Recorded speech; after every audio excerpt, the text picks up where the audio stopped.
Assalamualaikum warahmatullahi wabarakatuh. Nama saya Nadine Nazara Syifa dengan NIM 7782237 dari kelas 46 gabungan 2, yaitu 4603.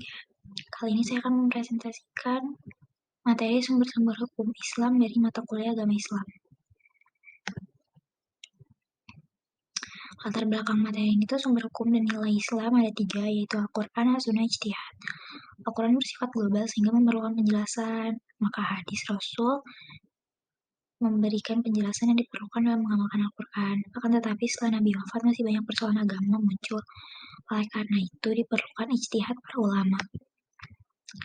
Pengertian Al-Quran itu secara umum diartikan sebagai kitab suci utama dalam agama Islam yang diturunkan oleh Allah pada Nabi Muhammad SAW yang terbagi ke dalam beberapa surah dan setiap surah terbagi dalam beberapa ayat. Sumber Wikipedia. Ditinjau dari segi bahasa, Al-Quran berasal dari bahasa Arab yakni berbentuk jama dari si masdar dari qoro'ah yaqra'u Al-Quran yang mengandung arti bacaan sesuatu yang dibaca berulang-ulang. Ditinjau dari segi istilah, Al-Quran berarti kalam Allah yang diturunkan kepada Nabi Muhammad SAW sebagai mukjizat yang disampaikan dengan jalan mutawatir dari Allah Subhanahu Wa Taala melalui perantara malaikat Jibril. Sejarah turun dan pembukuan Al-Quran. Sejarah turun Al-Quran itu diturunkan melalui perantara malaikat Jibril yang menyampaikan langsung kepada Nabi Muhammad SAW. Proses turunnya Al-Quran secara bertahap atau mutawatir selama 22 tahun, 2 bulan, 22 hari. Para sebagian ulama membagi periode turunnya Al-Quran itu menjadi 2 periode. Periode Mekah yang disebut ayat-ayat Makkiyah dan periode Mekah ini berlangsung selama 12 tahun. Masa kenabian Rasulullah dengan jumlah 86 surat. Nah, yang kedua itu ada periode Madinah yang dimulai sejak hijrah hingga sesudah hijrah. Surat-surat yang turun pada waktu ini disebut ayat-ayat Madaniyah. Berlangsung selama 10 tahun dengan jumlah 28 surat. Pada permulaan turunnya wahyu yang pertama adalah surah Al-Alaq ayat 1-5 bertepatan di Gua Hiro saat Nabi Muhammad sedang menyendiri bertepatan dengan tanggal 17 Ramadan.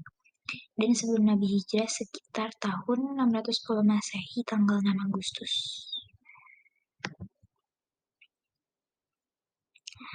Di sejarah pembukuannya itu dibagi 3, ada pada masa Rasul, pada masa Khalifah Abu Bakar, pada masa Utsman bin Affan. Pada masa Rasul ini, ketika setiap Rasul mendapatkan wahyu, dia langsung menyampaikan kepada para sahabatnya yang ditunjuk untuk menuliskan Al-Quran, yaitu ada Abu Bakar, Umar bin Khattab, Utsman bin Affan, Zaid bin Thabit, Ali bin Abi Thalib, Muawiyah bin Abu Sufyan, dan Ubay bin Ka'ab. Nah, penulisan Al-Quran ini tuh masih sederhana melalui pepak kurma, lempengan batu, daun lontar, kulit atau daun kayu pelana, potongan tulang belulang. Nah, pada masa Khalifah Abu Bakar ini nih, zamannya perang Yamamah gitu. Banyak sahabat Hafiz yang mati. Jumlah yang syahid sekitar 50 qori. Maka dari itu, Umar bin Khattab mulai risau dan memikirkan masa depan Al-Quran. Kemudian ia berdialog dengan Utsman bin Affan. Dia berdialog dengan Khalifah Abu Bakar untuk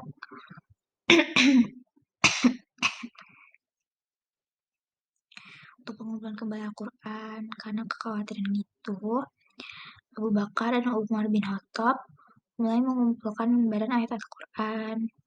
Lalu Abu Bakar meminta Zaid bin Thabit,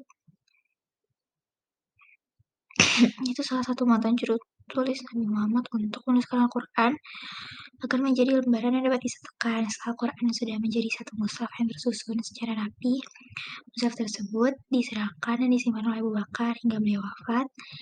Kemudian Umar bin Khattab menjadi penerusnya hingga beliau wafat. Nah, setelah meninggal, penjagaan mushaf itu diestafet ke anaknya, yaitu Hafsah binti Umar bin Khattab, yang juga istri Nabi Muhammad SAW. Terus dilanjut pada masa Utsman bin Affan, agama Islam kan mulai menyebar tuh. Nah, yang menyebabkan perbedaan beberapa kata dalam Al-Quran, maka Utsman bin Affan berinisiatif untuk membuat standar Al-Quran yang biasa kita sebut dengan Mushaf Utsmani. Disamain tuh dari cara bacanya, penulisan Al-Qurannya. Cara bacanya itu mengikuti dialek suku Quraisy. Terus Al-Qurannya dibukukan lalu disebar ke negara-negara Islam.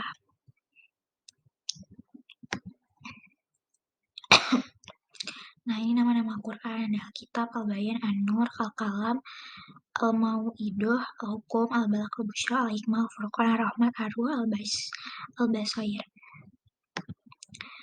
Terus di sini ada fungsi Al-Quran. Isi kandungan Al-Quran itu ada akidah, ibadah, akhlak, hukum, dasar-dasar ilmu pengetahuan, sejarah agama.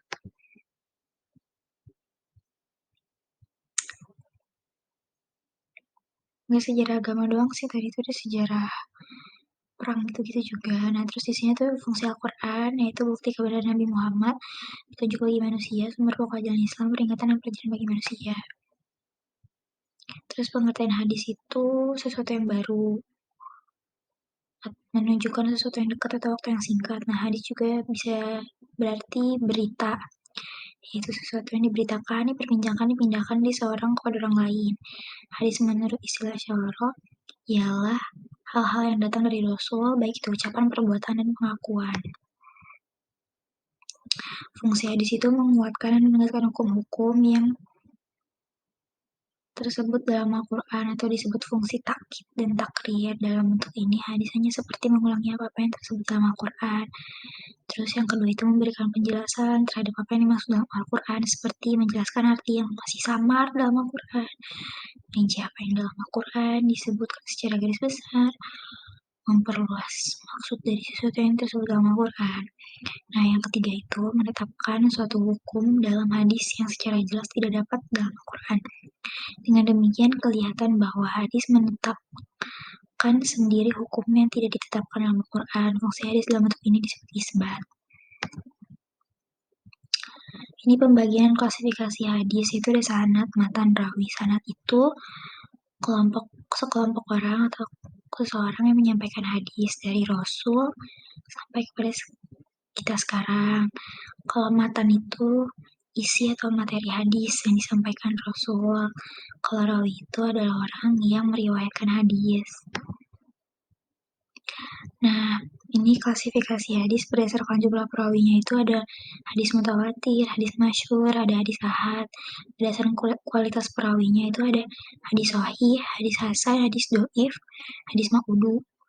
Nah, berdasarkan sandaran itu ada hadis marfu, hadis mauquf, dan hadis maqtu. Terus pengertian istihad menurut bahasa ialah mengerahkan segala kesanggupan untuk mengerjakan sesuatu yang sulit. Menurut konsepsi ini, kata istihad tidak diterapkan pada pengerjaan sesuatu yang mudah atau ringan. Kata istihad berasal dari bahasa Arab ialah dari kata al-jahdu, yang berarti daya upaya atau usaha yang keras. Istihad berarti berusaha keras untuk mencapai atau memperoleh sesuatu. Dalam kaitan ini, pengertian istihad adalah usaha maksimal dalam melahirkan hukum-hukum syariat dari dasar-dasarnya melalui pemikiran dan penelitian yang sungguh-sungguh dan mendalam. Ijtihad definisi usul fikih yaitu pengarahan segenap kesanggupan oleh seorang ahli fikih untuk memperoleh pengetahuan tentang hukum-hukum syara dan hukum syara menunjukkan bahwa ijtihad hanya berlaku dalam bidang fikih, bidang hukum yang berkenaan dengan amal dan bidang pemikiran amali, bukan nizori. Syarat mujtahid itu mengetahui al-syar'i, mengetahui ilmu hadis, mengetahui nasik dan masukh, mengetahui bahasa Arab dan usul fikih, memiliki kemampuan kuat untuk beristimbat. Dasar hukum ijtihad itu adalah Quran, hadis, dan ijma'. Terus fungsi ijtihad itu menguji kebenaran hadis yang tidak sampai ke tingkat hadis mutawatir atau sebagai upaya memahami redaksi ayat atau hadis. Untuk mengembangkan prinsip hukum yang terdapat dalam Al-Quran dan As-Sunnah seperti dengan kias, istihsan, dan maslahan bersalah. Terus ada wilayah ijtihad, itu ada masalah ijtihad, lapangan ijtihad ulama sepakat bila masalah-masalah baru belum ditetapkan nasnya oleh Al-Quran dan Sunnah, belum disepakati mujtahid, nas doni dan dalil hukum masih diperselisihkan, kualitas hukumnya dapat diketahui mujtahid. Sekian, terima kasih. Wassalamualaikum warahmatullahi wabarakatuh.